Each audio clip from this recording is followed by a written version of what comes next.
Hello everyone, welcome back to another episode. I'm your host, the Millennial Investor, and today we're going to go over some of the stocks that I think are going to be excellent in the coming years, over the next coming months, and to fight out through this recession. They're going to have great stock price gains, they're going to pay great dividends for some of these stocks. I'm going to go over two of these stocks that I own that I just recently added to my portfolio, so I'll be recommending those as well. So I'll be recommending a couple that are dividend stocks and very high-tech growth stocks as well. So if you enjoy this video and you like watching my content and you're interested in joining M1 Finance, go ahead and use this link in the description of all of my videos. We now have 15 successful referrals, so go ahead and use that link and you get started with M1 Finance and you can get $10 just for signing up. There's also many other links in the description as well if you're interested, like helping getting started with a portfolio and other questions that you can send me to this email right here. So if you're interested in any of that, go ahead and check out the description. It's in the description of all of my videos, so just go ahead and check it out there.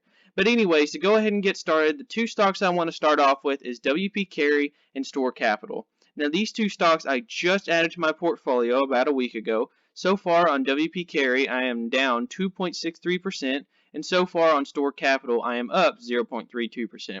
They're still pretty flat because, like I said, I did just add them. But let's go ahead and take a look at WP Carey first, and let's look at a dividend yield and let's see how it's performed throughout this recession. Now, some of the reasons why I wanted to recommend these stocks is for a couple reasons. One is that they are very safe dividend companies. They will fight out any recession that is thrown at them.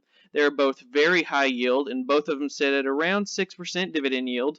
And these stocks are very long-term growth stories on both share price gains and dividend potential. So as you can see here, if we look over the last 5 years, the dividend goes up every single year, every single quarter in fact, from 95 cents all the way up to $1.04. And this stock has not bounced back quite all the way from when the recession started, and I think in the long run it will definitely get back to new all-time highs as management is focused towards investing in their real estate properties. And we have a similar story for Store Capital. So when we look at Store Capital, it has a 5.63% dividend yield, almost a 6% yield. Its share price is lagging a little bit from the recent highs we had earlier this year, just like with WP Carey.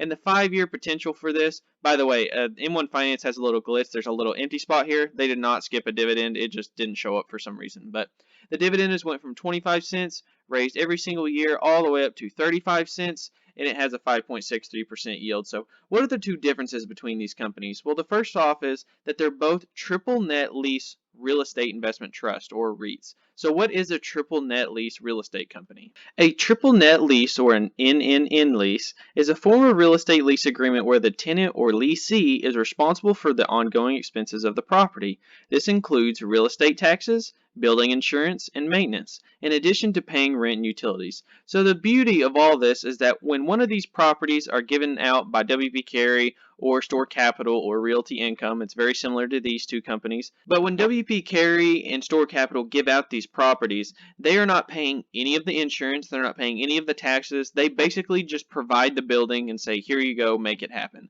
That's all they do, is provide the building and the land. So let's go ahead and pull up WP Carey's and Store Capital's investor relations. So for WP Carey here, we're just going to look at some of the top information, some of the basic snapshot information about the stock, about the portfolio that you need to know. So WP Carey is one of today's largest net lease real estate investment trusts with a history of delivering steady income and growth to investors. Our diversified portfolio of high quality, operationally critical commercial real estate is leased on a long-term basis to credit-worthy tenants primarily in the U.S. and Northern and Western Europe. So one thing I do like about WP Carey that is not like Store Capital is that they're diversified not only in the US but in other countries as well, specifically Europe is their main focus. Now if we go to their portfolio here, and this is the main thing I wanted to point out. I went over this briefly in another video and I just wanted to go ahead and mention this again. Those of you that did not see my real estate investment trust video, those of you that want to look at the stocks I'm recommending, because these are the stocks that I'm going to be buying heavily this month, so I wanted to just go over this again. So the annualized base rent is $1.1 billion. Their weighted average lease term is 10.7 years. Their occupancy rate is 98.8%, and they have 1,215 net lease properties, 352 different customers, different tenants, and 141 million square feet. So if you see here, there's a couple I wanted to focus on, mainly this one. The weighted average lease term is 10.7 years. I right now am 21 years old. So that is half of my age, literally. You got to think that their average tenant is literally having their lease over a decade long. Some of them have it much longer. Some of them have 15, 20, 25 years out. But a 10.7 average lease term is incredibly long. So a lot of these tenants are not going to be able to break their leases anytime soon. And when you have a nearly 99% occupancy rate, so out of the 1,200, 1,100 and odd something number of lease properties are filled at all times. They're diversified between 352 different tenants. And speaking of 352 different tenants, let's look at the different industries and stuff that these stocks are in. So first of all, you can see their different types of leases are mixed between a lot of different areas, between uncapped CPI at 38%, CPI based at 23%, fixed at 32%, other at 4.6, and then none at 0.8. So basically what this means is that in the long run, majority of these properties, they can raise their rents occasionally every year or every 2 years, stuff like that, or they're linked to inflation basically, as you can see right here. They can keep on raising their tenants. So not only will they keep on growing revenues through new properties that they buy, but their existing properties will make more and more and more money every single year. And so we're going to look at diversification. So first off, like I said, they are in Europe and they are in the United States. It's their primary focus. About 2/3 in the United States and about 1/3 in Europe, and then a couple of properties in some other countries. But the main thing I wanted to focus on here was these two tabs, property type and tenant industry diversification. So first of all, property type diversification mixed up between so many different industries. So if we look at realty income, one that's very popular among dividend investors, among REITs, people like to invest in realty income, but the one drawback that I have about realty income is that nearly all of their portfolio is just focused on retail. Now that's okay, but it's not as diversified as something like a WP Carey. WP Carey has 24% industrial, warehouse is 21%, office is 22%, retail is only 17%, self-storage is 5%, and then other is 9%. You see 1, 2, 3, 4, 5, 6 different categories that they're focused on, and not any one category makes up 1/4 of their entire portfolio. So they're most exposed to industrial, and that's only 23.9%, which is not very large at all. So if you look at their tenant industry diversification, let's rattle off these real quick. Retail stores, consumer, automotive, business services, cargo transportation, grocery, healthcare and pharmaceuticals, hotel, gaming and leisure, construction and building, capital equipment, sovereign and public finance, beverage, food and tobacco, containers, packaging and glass, durable consumer goods, high-tech industries, insurance, banking, telecommunications, aerospace and defense, non-durable consumer goods, media, advertising, printing and publishing, media, broadcasting and subscription, wholesale, chemicals, plastics and rubber, and other. So they're diversified between 26 different industries. 26. You can see retail is their largest one at only 22%. So once again, you notice here that their highest risk areas still makes up less than 1/4 of their portfolio. So extremely diversified, so many different industries. So even if something happened awful to the retail sector, what's going on with this recession, so even if something horrible were to happen to the retail sector and something were to hurt it very bad, over 75% of the entire portfolio would be doing just fine. So now that you got a good idea about WP Carey and what they do, how they work, and now we're going to look at Store Capital. So Store Capital is a very similar story, and we're going to be going to some of the information that we need to know about Store Capital and how it differs from WP Carey. So first of all, let's go ahead and look at the Q1 of 2020 investor fact sheet. So this is very up to date. This was posted just a handful of weeks ago, and you can see with Store Capital, it's going to give us some of the snapshots, some of the basic information that we need to know about the stock that can show us what the stock is invested in. So first off, you can see their net income, their dividends, and their funds from operations are growing every single year. Their net income, you can see the steady growth there, very steady at 16%.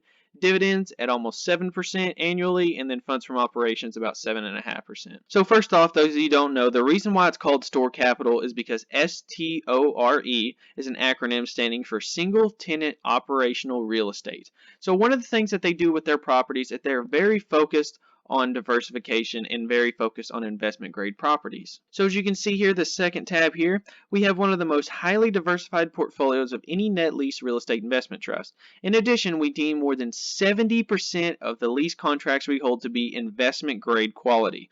Our dividend is protected by this diversification and contract quality in addition to our prudent dividend payout relative to our cash flow. So one thing that I did want to mention is that one of the reasons why I put WP Carey at a higher target percentage in my portfolio over Store Capital, so those of you that don't know, WP Carey does sit at 4% in my portfolio, but Store Capital does sit at 3%. So one of the reasons behind that is that they do not have as long as a track record as WP Carey. But one thing that is important is because just because they weren't public, but until a couple of years ago, within the last decade, they do have a 30-year track record. So you can read that little paragraph there where it's talking about delivering double-digit rates to stockholders' returns. And so far, the stock has done very good since it's gone public, and I think it's going to do very well in the future. But if we look at the diversification here, Not quite as diversified between WP Carey, but it is still very diversified. You can see service sector makes up 65% between restaurants, early childhood education, health clubs, automotive repair and maintenance, and movie theaters. It has retail at about 19%, so about the same as WP Carey. It is diversified between furniture stores, farm and ranch supply, recreational vehicle dealers, hunting, fishing, and camping outfitters, and used car dealers. And you can see manufacturing makes up 16% of the portfolio, with metal fabrication, food processing, plastic and rubber products, and furniture manufacturing. So you can see how this portfolio is still very diversified, not quite as much as WP Carey, and that's part of the reason why I don't have it as high as WP Carey, but it is still very diversified, primarily focusing on services. Now that is one of the reasons why the stock has been hit so hard, is because services have been hit hard in this recession. I think that they will bounce back very easily. I think that they will thrive once this recession gets over, but overall, I think that this is not going to hurt it very much, and I think they're just going to get right back on track when they get back to going after this recession ends. But overall, they have 2,552 investment property locations, diversified between 491 different tenants, different customers, so they have more customers than that of WP Carey. They're in 49 different states, and you can see that on average, they raise their rents 1.9% a year, and that's the weighted average annual lease escalation, or inflation raising rents. Their weighted average remaining lease contract term is 14 years.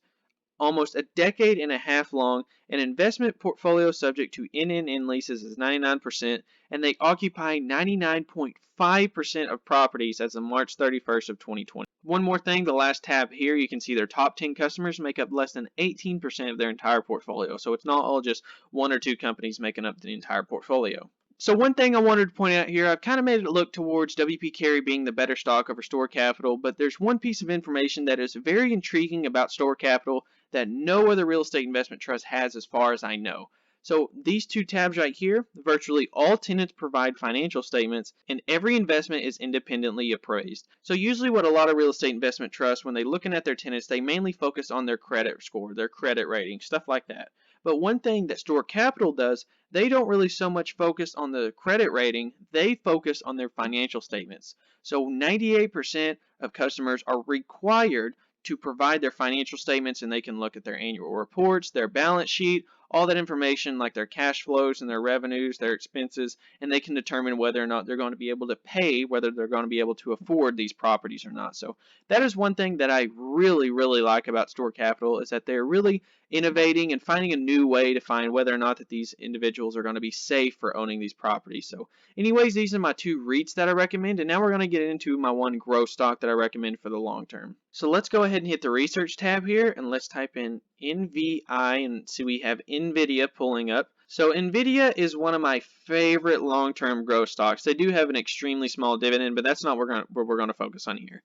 They have performed 1,600% in the last 5 years. Now, those of you that don't know, they are very focused on the high-growth sector, which is gaming, computing, cloud computing, graphics card, any and everything involving with the software and hardware for tech. So this is very much focused for a very high-growth category for many years to come. And you can see over the last year how we were going through a recession. A lot of stocks were hit hard in March, and you can see it hit about $200 after its $315 high, and it just blew the $315 high out of the water. It took a mere 2-3 months, and now it's right back to all-time highs, hitting new high every single day, including being up again once again today. So one thing that I want to point out here, we're on Yahoo Finance, and we're going to get some information about the stock and about the company in general. So graphics do account for about 62% of revenues for Nvidia. They are very much focused on graphics card for laptops, for PCs, for gaming consoles, stuff like that.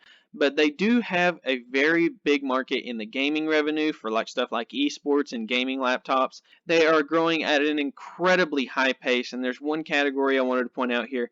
So EOM and other revenues soared 39.4% year over year, but declined 9.2% sequentially to $138 million. So the main part that we want to focus on here is right here, year over year, because this quarter was hit very hard with the recession hitting us and people not wanting to spend as much on gaming consoles and graphics cards and things like that. But the year over year growth is almost 40% growth. That is incredibly high. If you have a company that is hitting 10-15% growth every year, that is considered a high growth company. They're growing very fast, like an Amazon. But when you have a 40% year over year growth in a category, that is incredible. Nvidia's non-GAAP gross margin expanded 680 basis points from the year-ago quarter to 65.8%, so very high non-GAAP gross margins, and their operating income surged 116% year over year. Their operating income is now over double of that a year ago. If there's anything that I can tell about the stock, those of you that don't really pay attention so much to the fundamentals, to the growth of companies, usually I like to pay more into financial health, but this is one stock that you want to focus on for a growth story. When this happens, and if they do keep on this ball of their long-term growth story, which I think that they will, the growth of this stock for the share price is going to be massive. The only reason why I don't own the stock is because of the dividend yield. Those of you know that I invest in dividends. I do focus on dividend growth, but the company is so focused on growing the company right now, they aren't so much focused on that dividend. You see it say at 16 cents for the last 3 or 4 years now. It's not a company that I'm interested in owning, but I have considered it just because I love this company. They're very much focused for the long term.